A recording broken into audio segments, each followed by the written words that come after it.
sectors. These workers are the front line to control the national crisis at high risk of exposure and long-term health impacts. The elderly, says this group, don't worry much about anything long-term. Death becomes familiar as we get older, says 69-year-old Kazuko Sasaki. We have a feeling death is waiting for us. Not that I want to die, but we're not afraid of it.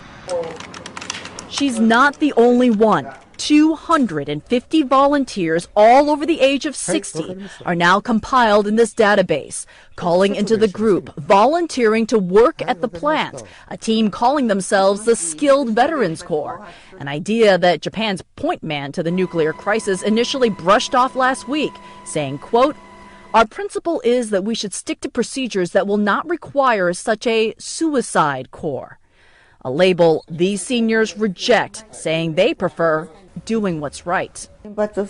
My generation, the old generation, promoted the nuclear plants. If we don't take responsibility, who will? We called TEPCO at their Tokyo headquarters. They would not speak to CNN on camera. A spokesperson had this to say, though, about the elderly volunteers.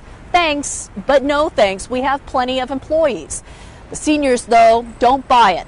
The government has already told the Nuclear Regulatory Agency that it needs to come up with a system to boost the number of workers, implying they are concerned about a worker shortage. Workers like Hikaru Tagawa, a temp who once worked at the Fukushima plant. Nothing can make me go back to work there, he says. He calls the levels of radiation too dangerous. Whether concerns of a worker shortage or the persuasive seniors, just this week, the same government point man who called the seniors a suicide corps appears to be less resistant to the idea of elderly volunteers. He now says, I met the leader of the group, says Goshi Hosono, and we've started a discussion looking for any possible practical next step. Do you think that the government will let your group work at the plant? Sure. One more chance, say these graying citizens, to truly serve in the twilight of their lives. Kyung-Hwa, CNN, Tokyo.